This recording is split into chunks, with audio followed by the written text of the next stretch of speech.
ഇന്നത്തെ വീഡിയോയില് ഞാനും എന്റെ മുഖമൊന്നും ഇല്ലാട്ടോ, ചിക്കൻ കറിയും ഉപ്പേരി മാത്രമാണ് കേട്ടോ ഉള്ളത്. നമുക്കൊരു ഉച്ചയൂണിന് വേണ്ടിയിട്ടേ ചിക്കൻ കറിയൊക്കെ അങ്ങോട്ട് ഉണ്ടാക്കിയാലോ. അപ്പൊ കുക്കർ എടുത്ത് അതിലേക്ക് ചിക്കനൊക്കെ ഇട്ടിട്ട് ഉള്ളിയും തക്കാളിയും പച്ചമുളകും ഇഞ്ചിയും വെളുത്തുള്ളിയും കരിവേപ്പിലയും എല്ലാം കൂടെ ഇട്ടിട്ട് കുറച്ച് മഞ്ഞപ്പൊടിയും കുറച്ച് ഉപ്പും കൂടി ഇട്ട് കൈ കൊണ്ട് നന്നായിട്ട് അങ്ങോട്ട് തിരുമ്പിയിട്ടേ ആവശ്യത്തിന് വെള്ളവും കൂടെ ഒഴിച്ചിട്ട് കുക്കർ അടച്ച് നേരെ ഗ്യാസിന്റെ മുകളിലേക്ക് വെച്ചു കേട്ടോ. ബാക്കി മസാലകളും അരവും ഒക്കെ പിന്നെ നമുക്ക് പിന്നെ ഇടാം കേട്ടോ. അപ്പോഴേക്ക് ചിക്കൻ കറി ഉണ്ടെങ്കിൽ പിന്നെ വേറൊന്നും വേണ്ടെന്നാണ്. എന്നാലും സൈഡായിട്ട് ഒരു ഉപ്പേരി കൂടെ ഉണ്ടാക്കാം കേട്ടോ ആർഭാടത്തിന്.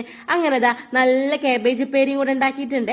അതൊക്കെ കഴിഞ്ഞപ്പോ പാൻ വെച്ചിട്ട് ഇനി നമുക്ക് ചിക്കൻ കറിക്ക് വേണ്ടിയുള്ള മസാല ഒക്കെ സെറ്റ് ആക്കണം. അതിന് വേണ്ടിയിട്ട് വെളിച്ചെണ്ണ ഒഴിച്ചിട്ട് ചിക്കൻ മസാലയും മുളക് പൊടിയും മല്ലിപ്പൊടിയും മഞ്ഞപ്പൊടിയും എല്ലാം കൂടെ നന്നായിട്ട് വെളിച്ചെണ്ണയിൽ വാട്ടിയിട്ട് നമ്മുടെ വിസിൽ പോയ ചിക്കന്റെ അകത്തേക്ക് അങ്ങോട്ട് ഇട്ടു കിട്ടോ.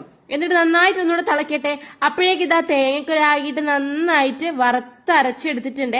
അതും കൂടെ ഒഴിച്ചപ്പോൾ നമ്മുടെ ചിക്കൻ കറി ഇവിടെ റെഡി ആയിട്ടോ. പിന്നെ ചോറ് ഞാൻ വേഗം പാത്രത്തിലേക്ക് അങ്ങോട്ട് മാറ്റി വെക്കുകയും ചെയ്തു. അപ്പോഴാണ് ഞാനൊരു കാര്യം ആലോചിച്ചതേ, ഞാൻ മുട്ട ഇട്ടിട്ടുണ്ടായിരുന്നില്ല. അതും കൂടെ വേഗം ആ കറിയിലേക്ക് ഇട്ടിട്ട് നന്നായിട്ട് തിളയ്ക്കാൻ വെച്ചു. ഇനി നമുക്കൊന്ന് വറവും കൂടെ ചെയ്യാല്ലേ. ഇതിന്റെ കൂടെ വറ്റമുളകും കൂടെ വേണ്ടതായിരുന്നു, അത് തീർന്നു പോയതുകൊണ്ട് തേങ്ങാക്കൊത്തിൽ ഒതുക്കിയിട്ടു. അപ്പൊ തേങ്ങാക്കൊത്തൊക്കെ ഇട്ടിട്ട് ഒരു അടിപൊളിയായിട്ട് വറവും ചെയ്തപ്പോ നമ്മുടെ അടിപൊളി ചിക്കൻ കറി ഇവിടെ റെഡി. ഇനി വേഗം പോയി ചോറുണ്ണാട്ടോ. അപ്പൊ നാളെ കാണാം, ബൈ.